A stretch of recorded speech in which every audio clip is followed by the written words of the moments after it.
Hello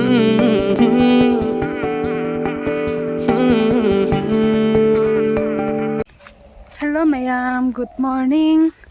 Mayam agi video ngasidi turendai kumbade oina haure. Mayam oko ma alu taleba aduga yaina onjawbi hekpa laiba manba laiba kangsoi thongge ngasidi. Ado mayam cha thabo aidi cha thakna loina turenda kumai nyaba mayam mi mayam alu tanari. Yengalakke mayam. Sana se khara matan gare.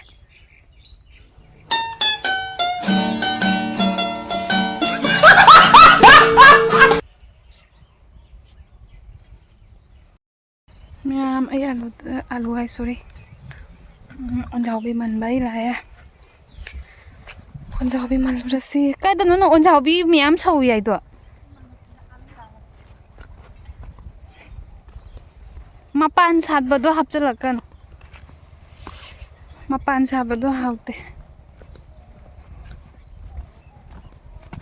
Sire. Aina barogi so jamna alu ngawraga alu ngawba le haudare. Kalo na khabi do ngawra. Se. Ano woda apo.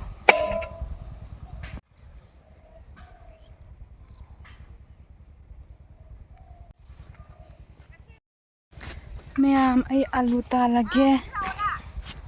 Se lai re alu macha. Alu tan loi ba se lai re alu tanba. Mayam ay uji alu talage. Mayam muji ay alu tangkai lage. Yengsi mayam. Nusana mamita phure. Semen tu na phure bako. Ya.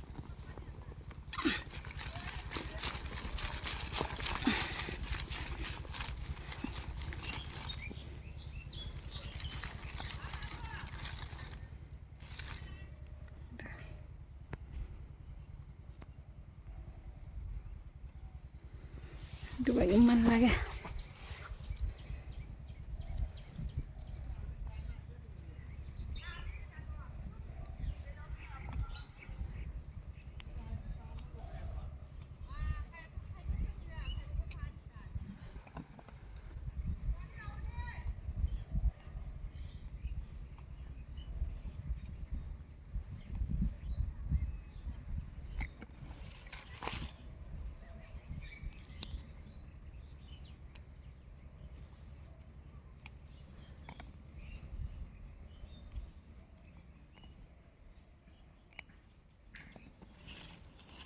Bicara, kiri tha bacara adu ne.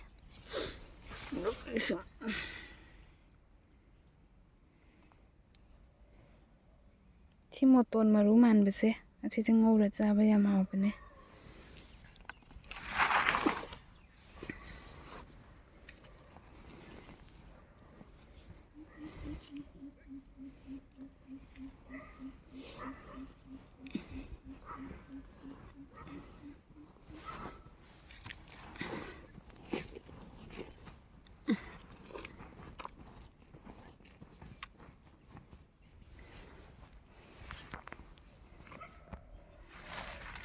Siamo pure.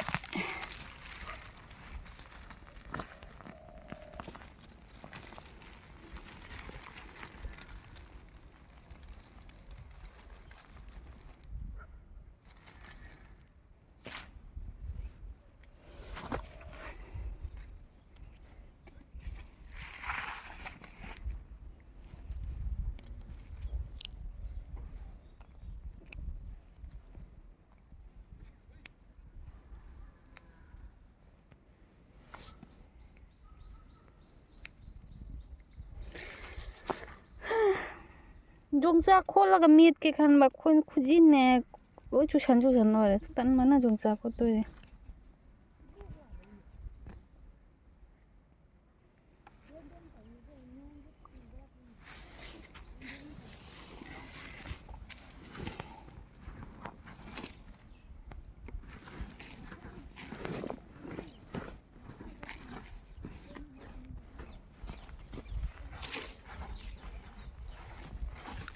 alu kaino alu se dai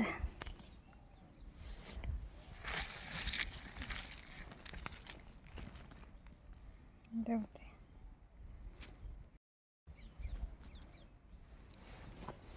ꯀꯩꯅꯣꯁꯤꯅ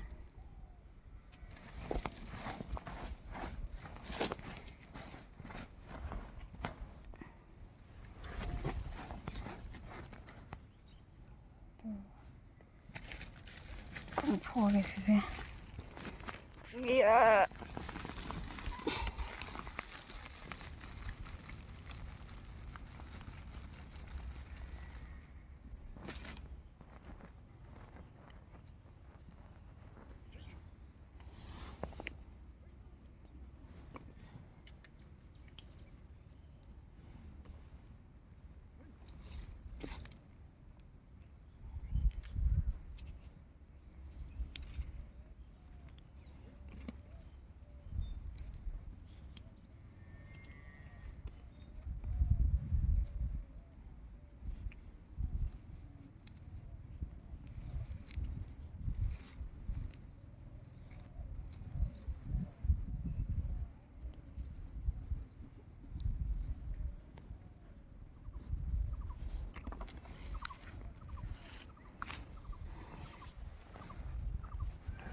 Dosa sandia aku mau teri ini ngasih.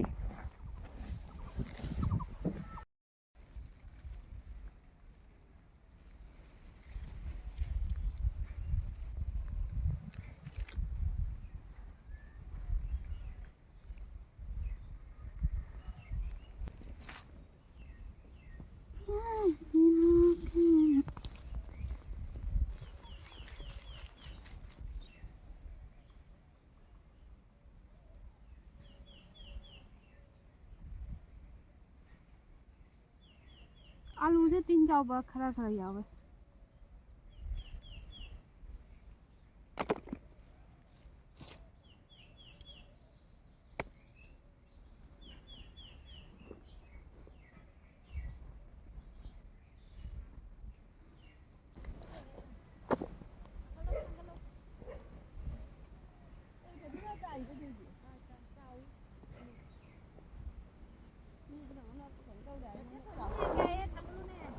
Kadi, kumong sa kamay tangat na daw. Bulaga dito. Aha. Bulaga dito to su ko tayo. Bulaga li tanu ay gare. To chai tadro. Sige ite. Una han na ne sa. Mathak ji su ka ba di ta. Adai mathak ka ba su nang ka ta. Su ka ba dei tarai da ko.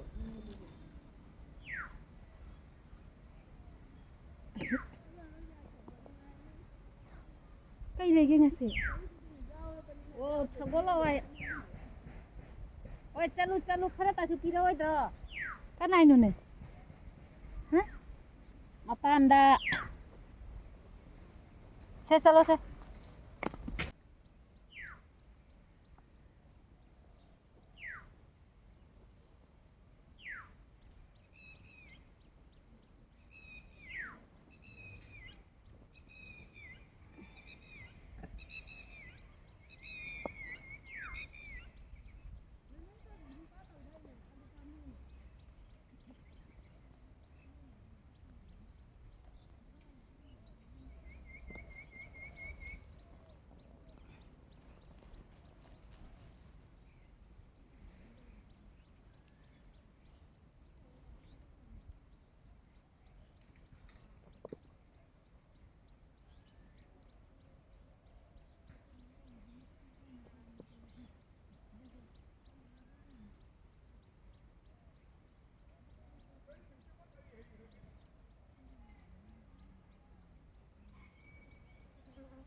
Chalo ge sa khung ma tam zo re.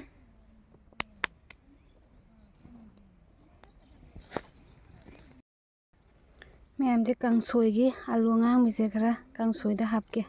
Soi ra ga haw bani mayam. Macam masa katang gapte. Nama apa itu? Titin deh. Saya juga laman nih.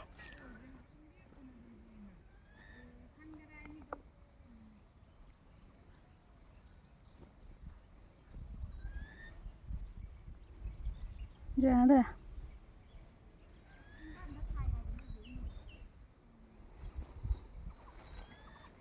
Tena apa sih itu? Wah. Kaino kaya. Kaino. Kadi tanat kay duway na siya ba? Kok na ba ni? Mayam si aloo tanba. Khujin khuyada laibak sangoy. Doi kaino gi khujin gi mapan do hugotro.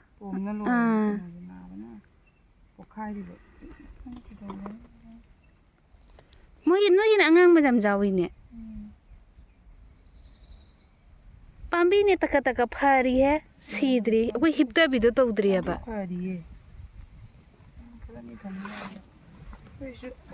Mayam koi nama gi ne si pambi sina. Ya. Sono loi tanah tahu. Aloo jingandre. Kaino ang de mara phari no ni mathau leita na phui ni. Kalli. Akoi kan de. Leibak se sel le dun ni. Angang bi ngata ni. Angang bi nap nap law yai bani ni. Angang bi ni phai yai. Haw bani ni. Sala ke kanan de. Ura ba se kuina tham tu tin. Tara ga Oh thonggat ke. Ke?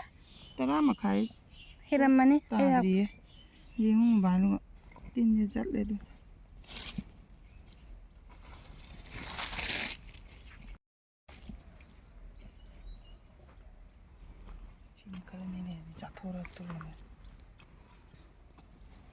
Lay ra le mola.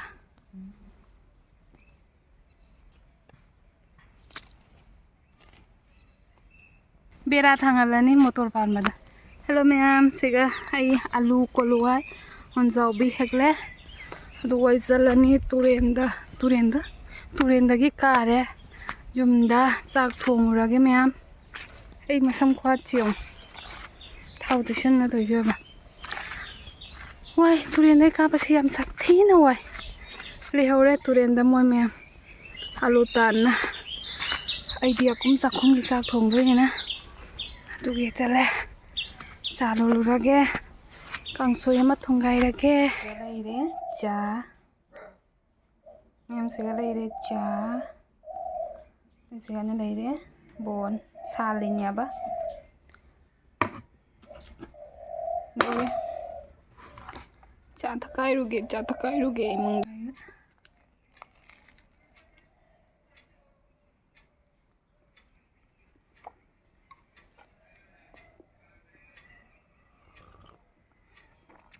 Chặt thắc đôi đó á, chắc thùng đô rồi này. Đôi này mẹ em caron se cham dhoga qua, đôi cái gì soi ra cái cham mapu moi cái cham haure cái mẹ em. Carona khari solo re, đôi cái nó moro kara tangai happy mẹ em.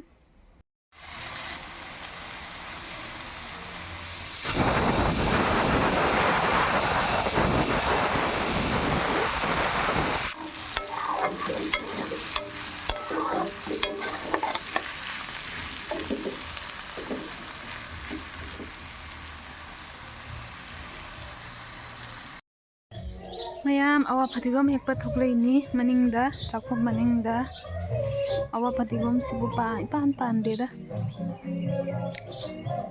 isai kari am nungai ri ni copyright cha di atei nungai ni koi maning la kai isai thari aba ta padi nungai ba video ka pada copyright cha ka dra indi ki jaba ko asiga le ra awa patigom je phatte chichi anu na uraga kum hairak tare papura ni aina awa patigom se phajaman gina upai leite ke dau ni nung chu baduna chu hiptar awa patigom jam pam ba jum se awa patigom palwai jade aduga jugjam sagan da mi singji de ko kamai pali koi hana jam pharam ya ba chamman dana telle haye awa fadigumna oni da kangsoiginina mayam siga leire onjaubi kangsoido hawgadaba maya hawgadaba manbra mayam ainane sigane urine mapum hapjaliba urido adoigi sigana leire ngarangi kandala thongba ngaren thamamibako papagi chanabeko papadi ngana namba chayaba kangsoi kya pamde sigana ayuk ngontada mama hoi alu tanchal tringaida chak chanabagi ni haina alu ngaure alu ga chak ka chara chakhareba moi ayukki aduga khara lem hawbane asi ai charani aduga igi sisina karuna khabi ngaureba morok tangai hapaga sing ngaure asisina mama hoi chajarani ai chaningde karuna khabise mayam asini ngasigi maten aduga ami pm melani lore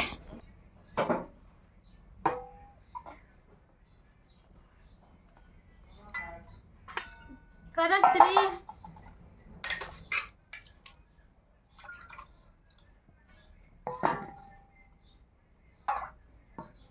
Sago yo kan karatri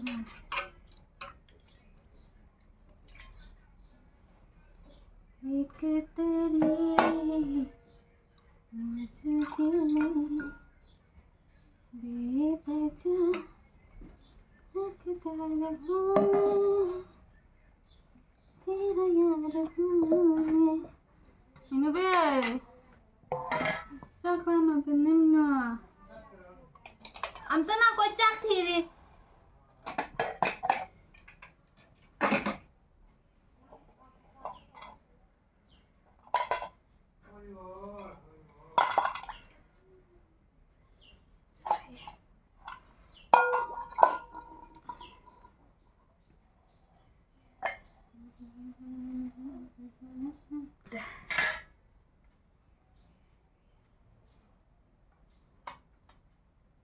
mama kau jo hello mama kau jo sak ne nane tit ni sa du se lai ruk te hele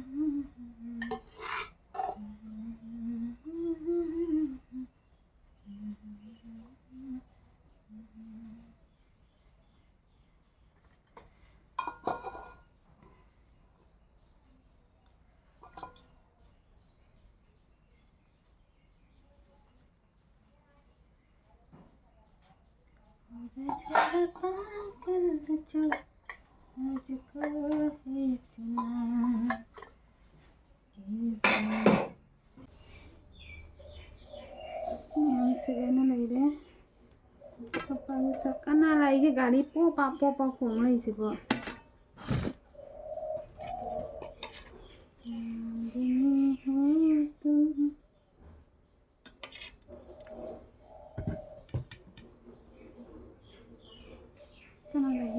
chak chara silao chak loire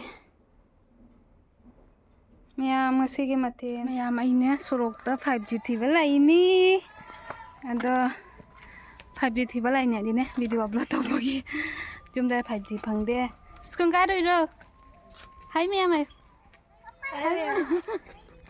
kana no jam lai kana no mi jam lai mayam do akhoi sorok semba haure do si thuai re ba khara nogi ada leiba nang hai ro se ada leiba khaire sorok sembagi lore tiara jcb leire sigana leire akhoi jambo sing boroi jambo pandra mani ne jambo boroi thijila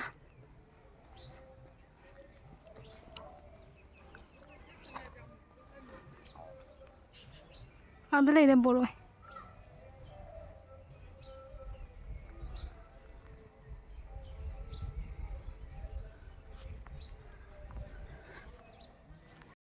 doi sangage 5G budi thongan da phangyaba so jam kuina leiba talle nusa so sai aduga changage akoi jumda phangdeaba aloo tanba mafam turen da di phangi jumda phangde toi thongan da phangi 5G se mayam do ju changani aina sama ko to phone ra sina bade bam ta de segara thomorok jaise ni semi ne bajana hello me amaro nang kuire uda baire mina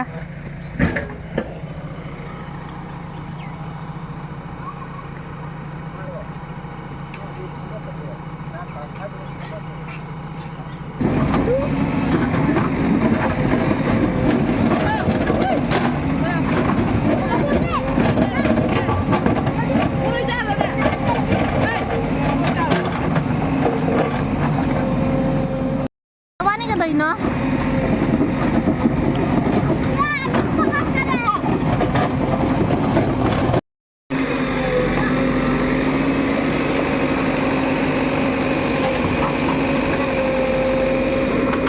payo kapi ke nungai bide